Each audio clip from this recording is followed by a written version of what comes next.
Little houses sitting vacant.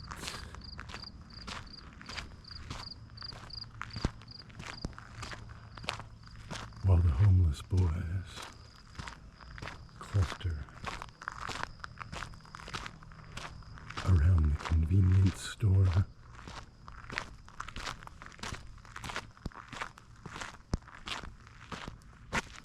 And up there in those interstate hills,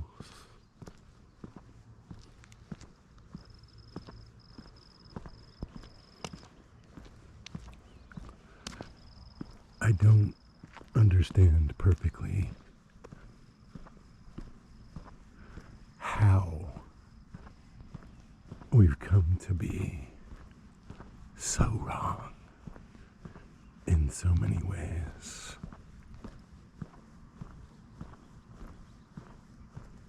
But that's okay. I don't need that kind of precise understanding of the mechanism.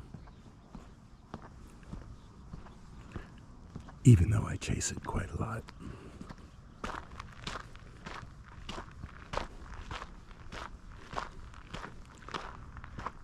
Knowing more about the mechanisms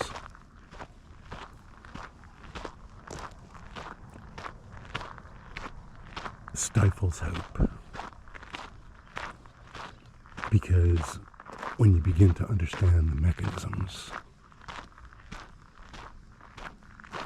you begin to understand the motivations of people with power.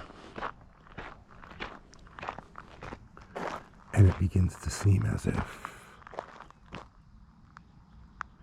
nothing will be done because nothing can be done about those motivations.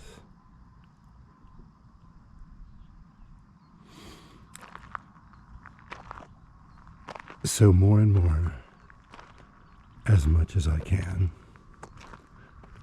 I step back from all of those questions. The cultural, the societal, the civilized questions. And I try to live as a rewilded artist with no audience to the best of my ability. And over the course of the last couple of days, I've begun to understand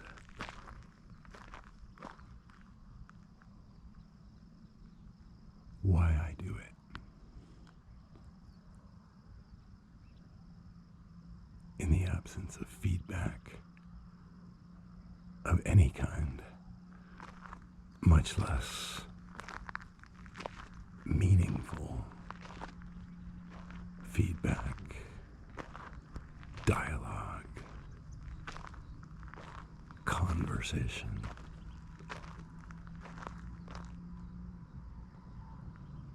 And I'm just a painter of what is. Or maybe better still, the painting attempting to understand itself and the environment in which it hangs. Speaking of the environment,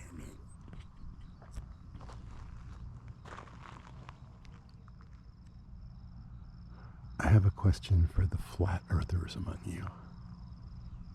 And that's not a metaphor. I know there are real flat earthers out there among you. And of course, I'm not going to get feedback from you, or conversation, or dialogue. But I would like to understand. You can see that the sun is just about to come up. And you can see where the moon is and how it makes such perfect sense that the as yet unseen sun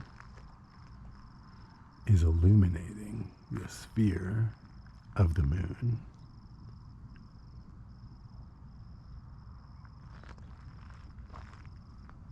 Do you believe that the moon is round and the earth is flat? I mean, I'm just looking at this piece of my environment. I'm looking at it as a painting would look out into the room in which it hangs. And I don't understand how the round earth theory is not the right theory.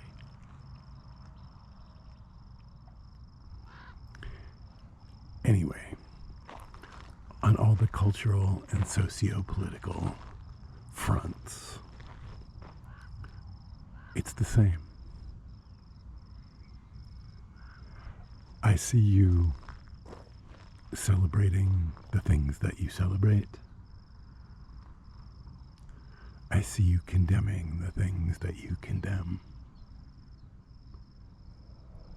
And it's as though I'm looking out from my own frame as a painting at a bunch of flat earthers.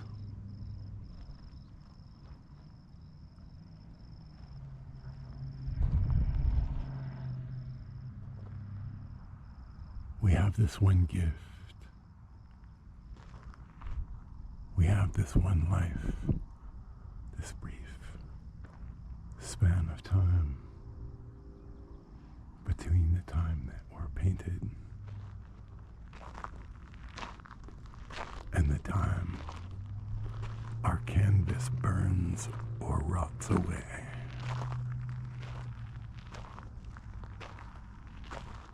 It's a miracle.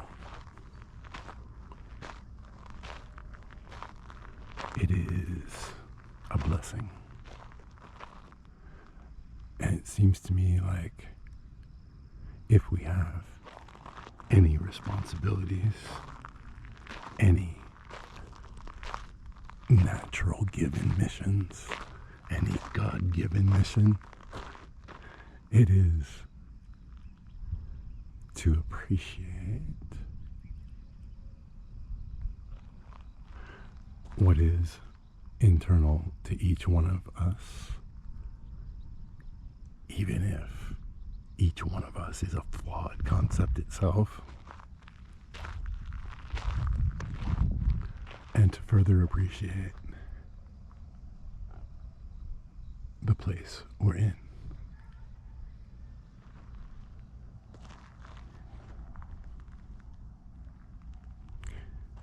All that green anarchy is to me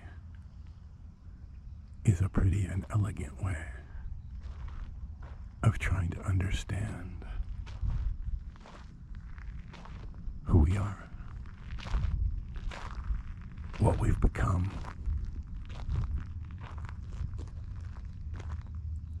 where we're going.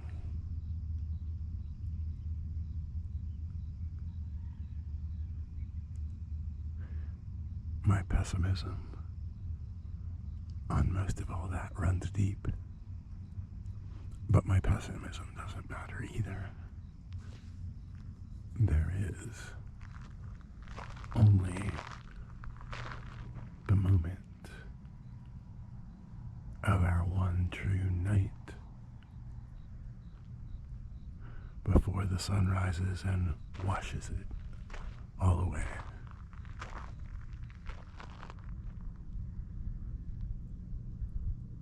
I do appreciate this beauty. My appreciation matters to no one but me, just as my pessimism matters to no one but me. just as my confusion about what you celebrate and what you condemn really only matters to me.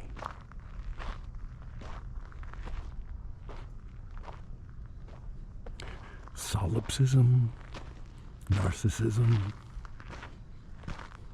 self-indulgence, any or all of those things might be fair and true.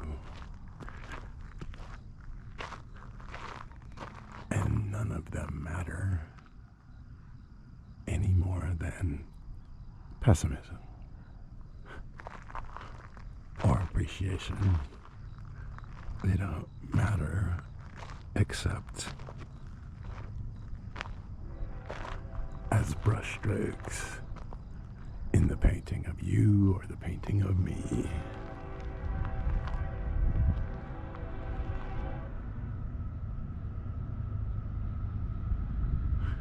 Am I running off the tracks? Am I mad? Am I depressed? Well, if you're listening,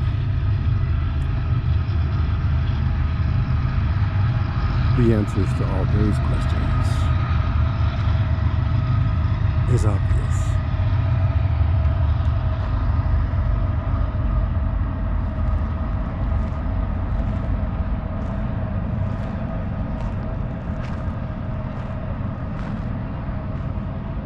The questions themselves bore me.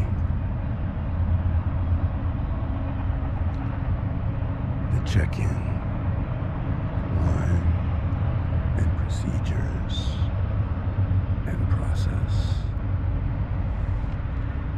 bore me senseless.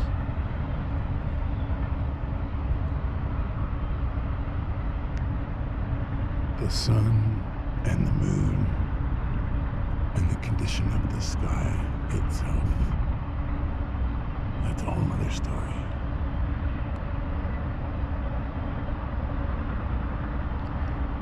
You don't bore me, Celine.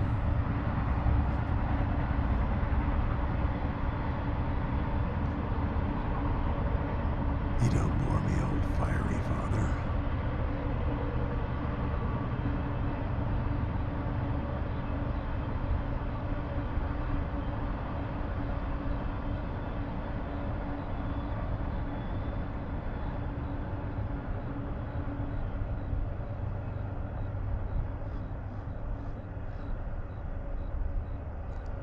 You don't bore me, bird, cricket,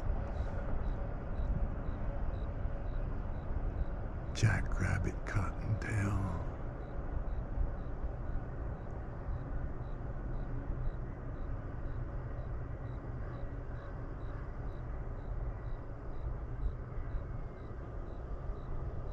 Amen.